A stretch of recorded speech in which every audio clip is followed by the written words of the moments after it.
Metals and non metals में अब तक हमने एक्सट्रैक्शन ऑफ मेटल्स पढ़ा था। तो हमने 3 प्रकार के मेटल्स के एक्सट्रैक्शन किए थे।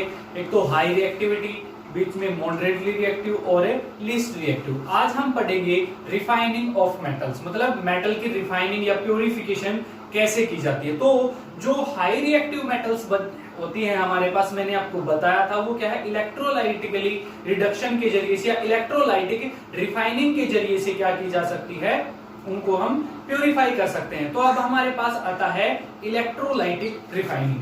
हमारे पास सबसे पहला टॉपिक क्या आता है, इलेक्ट्रोलाइटिक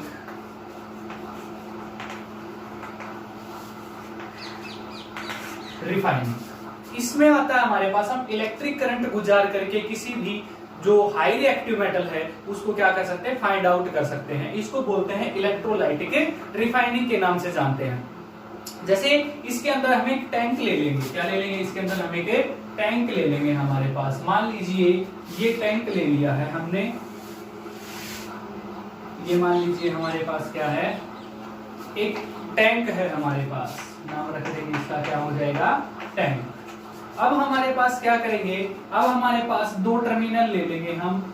एक तो हमारे पास ये वाला जो है ये करेगा हमारे पास कैथोड का काम, किसका करेगा, कैथोड। तो means this is the positive terminal of the battery. अब हमारे पास हम एक और टर्मिनल ले लेंगे जो किसका काम करेगा, वो negative terminal of the battery का करेगा। ये किसका करेगा, एनोड का काम करेगा। अब क्या करेंगे, इसको एक की के माध्यम से क्या करेंगे, एक बैटरी की सहायता से, ये पॉजिटिव टर्मिनल, ये negative terminal of the battery. अब क्या करेंगे, इसको जोड़ देंगे। तो then the flow of electrons will be from this side to this side.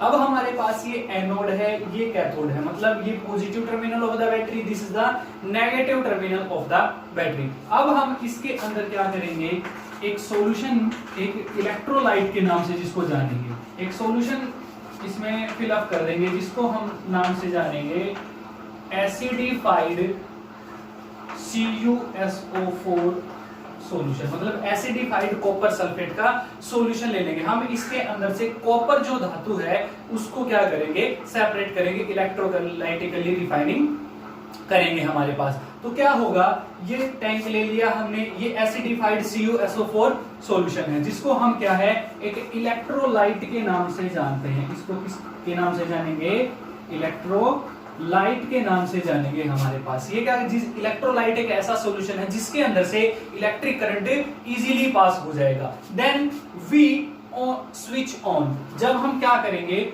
Switch on कर दिया हमने, ये वाली जो कि ये क्या है, की है हमारे पास, दिस इज द बैटरी। जब हम क्या करेंगे, इसके अंदर से करंट पास आउट करेंगे तो करंट की जो वैल्यू होगी वो positive terminal to negative terminal of the battery की साइड होगी हमारे पास। तो इसके अंदर से जब करंट जाएगा तो इसके अंदर से आएगा, सीधी सी बात है। फिर क्या करेगा, इसके अंदर से जब करंट आएगा तो ये क्या होगा, जो प्योर मेटल होगी वो क्या होगी, इस इलेक्ट्रोलाइट के अंदर घुल जाएगी। जो प्योर मेटल है वो क्या होगी, इस इलेक्ट्रोलाइट के अंदर घुल जाएगी। और जो इम्प्योर है वो क्या होगी, एनोड के ऊपर आ जाएगी। मतलब जो प्योर मेटल है वो कैथोड के ऊपर आनी स्टार्ट हो जाएगी और जो इम्प्योर है वो यहाँ पर एनोड की साइड, या जो इम्प्योरिटीज होंगी वो यहाँ पर आनी स्टार्ट हो जाएगी। तो मीन्स हम यहाँ से लिख सकते हैं कि Cu2+ जो कॉपर मेटल है वो इस साइड से कहाँ जा रही है, positive terminal of the battery, मतलब कैथोड की साइड जा रही है। मतलब जो प्योर मेटल जमा हो जाएगी वो कैथोड पर हो जाएगी और जो इम्प्योर सॉल्यूशन होगा वो एनोड पर जमा हो जाएगा। और जो एनोड मड बचेगा, इम्प्योरिटीज बचेगी यहाँ पर, इसको बोलते हैं हमें, यहाँ पर जो जमा हो जाएगा उसको बोलेंगे एनोड मड, या इनको इम्प्योरिटीज के नाम से भी जानते हैं हमारे पास। जैसे हमारे पास इसके अंदर है, जैसे हमारे पास कॉपर है, जिंक है, सिल्वर है, गोल्ड है हमारे पास, और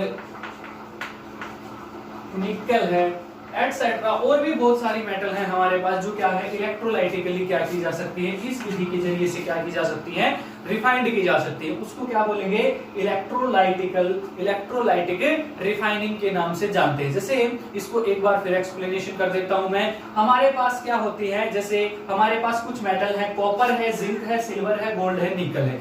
ये इन मेटलों को क्या है हम इलेक्ट्रोलाइटिकली क्या करेंगे, रिफाइंड करेंगे। तो एक क्या करेंगे, एक टैंक के अंदर हमें एसिडिफाइड कॉपर सल्फेट का सॉल्यूशन ले लेंगे और उसके अंदर से जब हम क्या करेंगे, अकॉर्डिंग टू डायग्राम जब इलेक्ट्रिक करंट गुजारेंगे, then the pure metal will be deposited on the cathode and impurities are deposited on the anode. And at last में क्या होगा, यहां पर एनोड की साइड इंप्योरिटीज जमा हो जाएंगे, जिसको हम किसके नाम से जानेंगे, एनोड मड के नाम से जानते हैं। इस प्रकार हम क्या कर सकते हैं, इलेक्ट्रोलाइटिकली रिफाइनिंग कर सकते हैं। अब हमारे पास जो नेक्स्ट टॉपिक आता है वो आता है कोरोजन। क्या आता है हमारे पास, कोरोजन आता है। अब हमारे पास क्या कहता है, कोरोजन।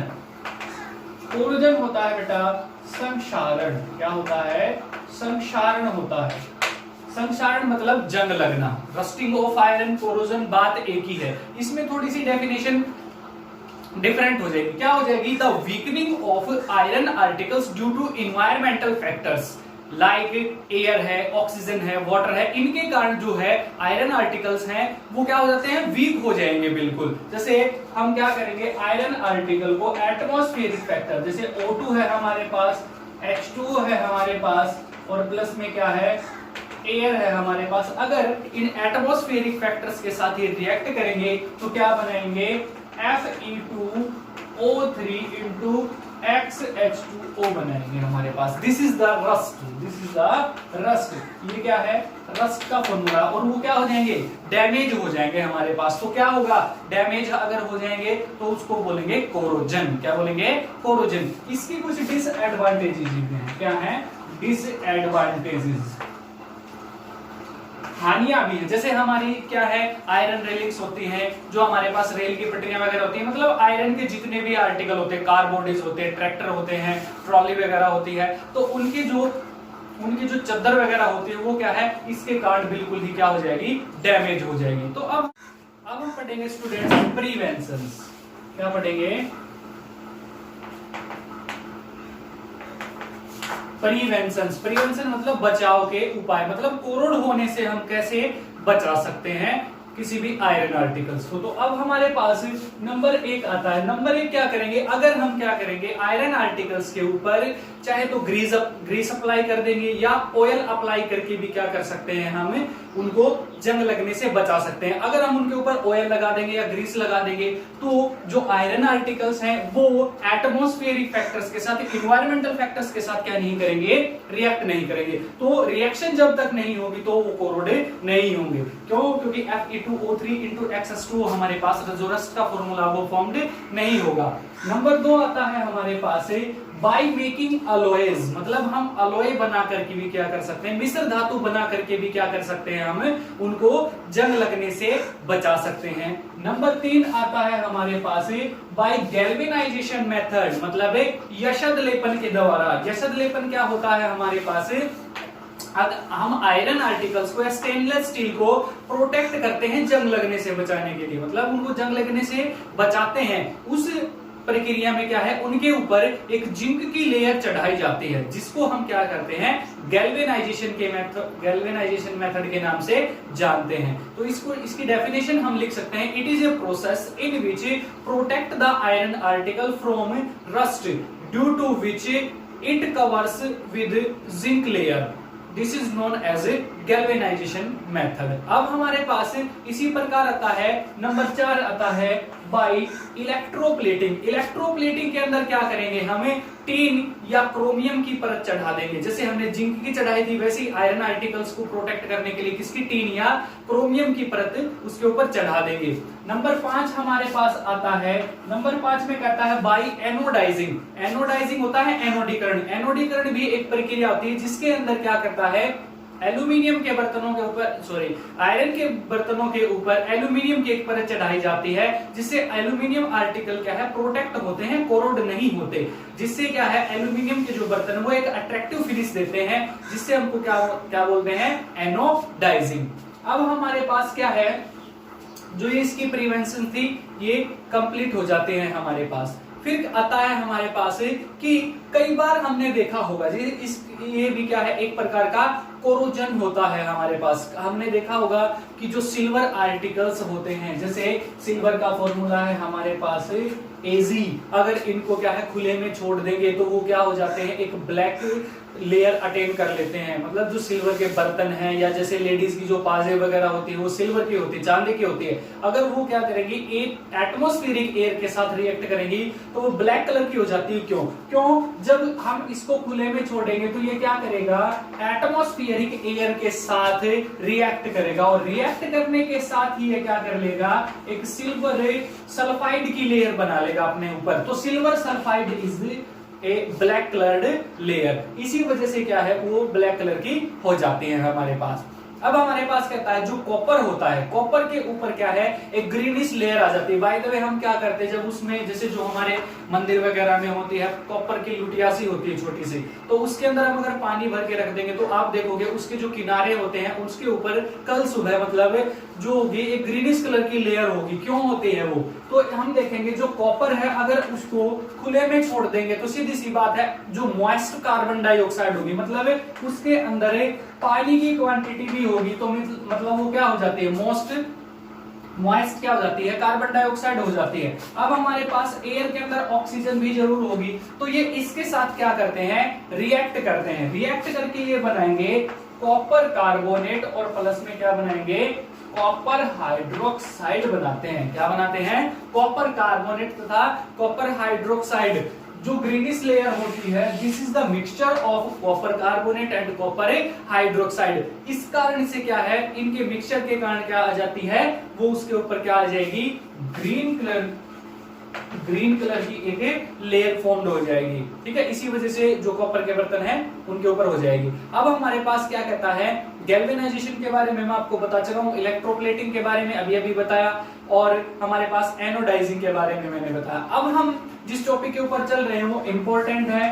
अब हमारे पास आता है alloy. What do you mean bye alloy या व्हाट आर अलॉयज। ठीक है, तो हमारे पास जो अलॉय होते हैं यह क्या होता है it is a homogeneous mixture of two or more metal और अ मेटल और अ नॉन मेटल। क्या कहता है इसके अंदर जो अलॉय होता है वो होमोजीनियस मिक्सचर होता है, दो या दो से अधिक मेटल्स को मिला दे हम पिघला करके, या क्या कर सकते हैं एक नॉन मेटल भी हो सकती है और एक मेटल भी हो सकती है, उनके मिलने से क्या बनता है अलॉय बनता है। जैसे हमारे पास अलॉयज के एग्जांपल है हमारे पास एक है सोल्डर है हमारे पास, ब्रोंज है हमारे पास, ब्रास है हमारे पास,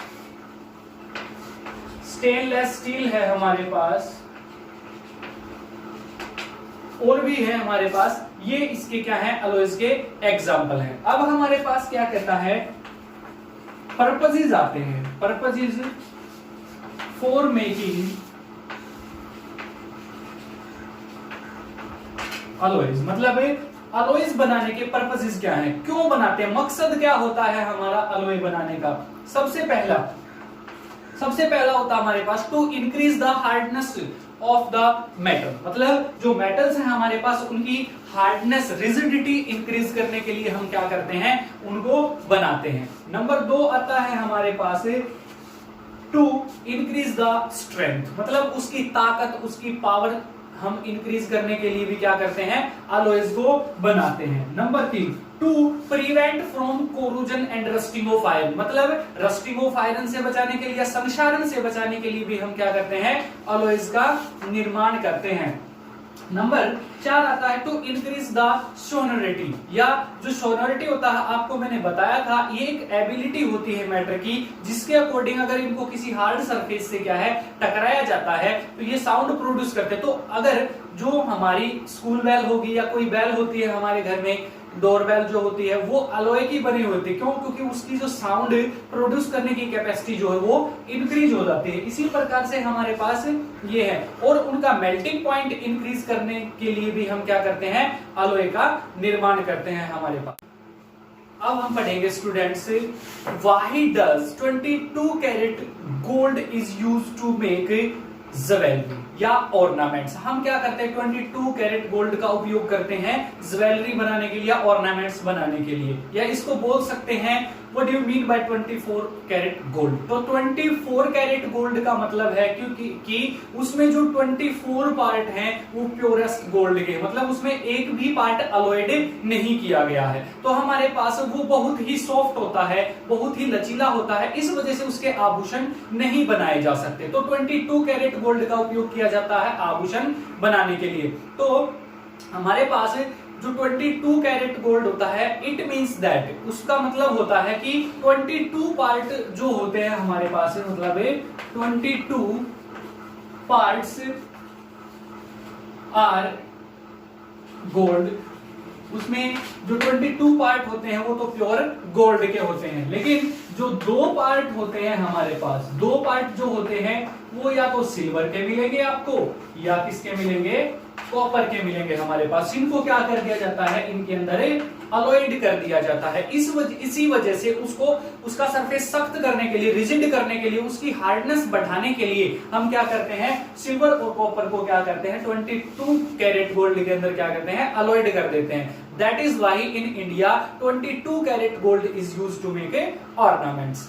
हमारे पास अब आता है कि हमारे पास जो आयरन होता है, आयरन क्या है, 2 फॉर्म में पाया जाता है हमारे पास, एक तो हेमेटाइट के अंदर और एक मैग्नेटाइट के अंदर। मैग्नेटाइट तो होता है मैग्नेट से रिलेटेड होता है हमारे पास, और हेमेटाइट होता है वो बिल्कुल सॉफ्ट आयरन होता है। तो उसके अंदर कार्बन मिलाया जाता है। कितना कार्बन मिलाया जाता है, 0.05% क्वांटिटी किसकी मिलाई जाती है, कार्बन की मिलाई जाती है। क्यों मिलाई जाती है हमारे पास, why does carbon is mixed with soft iron. Soft iron के अंदर कार्बन की क्वांटिटी क्यों मिलाई जाती है, क्यों मिलाई जाती है, क्योंकि हम जानते हैं कि जो आयरन है वो मोस्टली क्या है, हमारे घरेलू पर्पसेस के लिए, हमारे घरों में या कहीं भी हमारे इंडिया में क्या होता है, सभी चीजें बनाने के लिए क्या है, मोस्टली यूज किया जाता है। Mostly usable metal is iron. Iron क्या है, मोस्टली यूज की जाती है। तो वो क्या होता है, प्योरेस्ट फॉर्म में अगर होगा तो बिल्कुल सॉफ्ट होगा। उसकी हार्डनेस, उसकी रिजिडिटी इंक्रीज करने के लिए,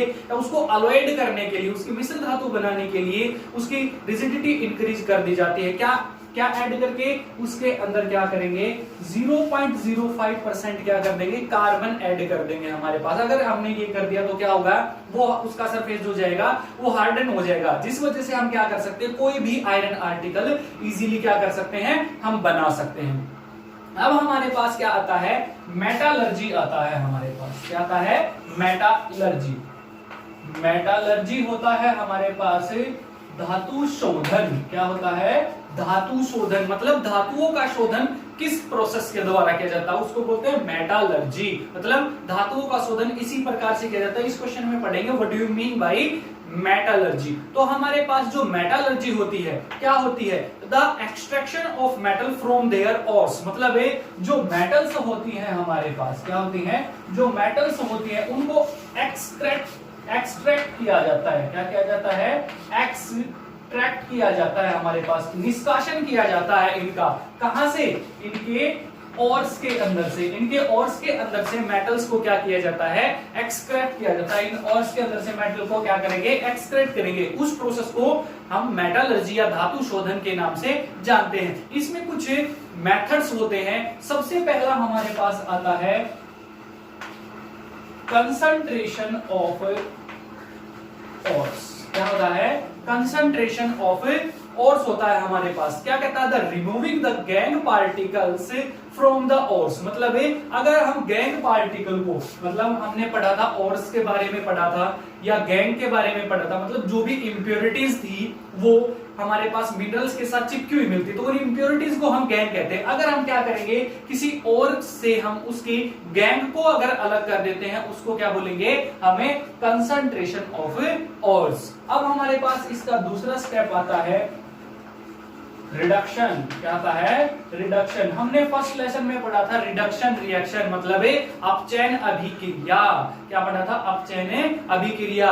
the addition of hydrogen and removal of oxygen, या दूसरे शब्दों में हम कह सकते हैं the addition of electropositive element and removal of electronegative element is known as a reduction. तो यहां पे थोड़ा सा हटके है इसकी डेफिनेशन। क्या हो जाएगी?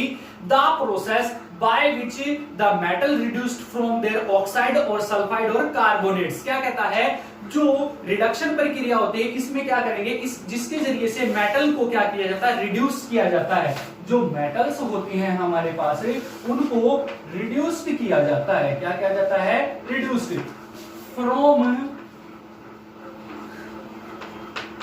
फ्रॉम देयर, इसके अंदर से उनके ऑक्साइड हो हमारे पास या सल्फाइड हो हमारे पास और क्या हो?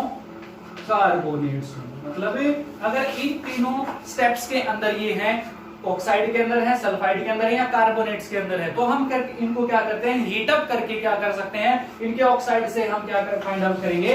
प्योरेस्ट मेटल को फाइंड आउट कर लेंगे। This is known as a reduction. अब हमारे पास आता है लास्ट एंड फाइनल पॉइंट, इसका हमारे पास आ जाता है, ये क्या आ जाता है? Metal refining. क्या आ जाता है? Metal refining. तो इसकी डेफिनेशन हो जाएगी the purification of metals is known as a refining. तो ये प्रोसेस जो है हमारे पास है ये होती है किसके अंदर? मेटलर्जी के अंदर। इसके जरिए से ही हम क्या कर सकते हैं? किसी भी मेटल को क्या कर सकते हैं? अलग कर सकते हैं उसके और से। यहां पर स्टूडेंट्स हमारा जो थर्ड चैप्टर है उसकी एक्सरसाइज रहती है वो अपने आप करेंगे। अगर कोई भी प्रॉब्लम हो तो आप कमेंट करके आप मुझसे पूछ सकते हैं एक्सरसाइज का सॉल्यूशन।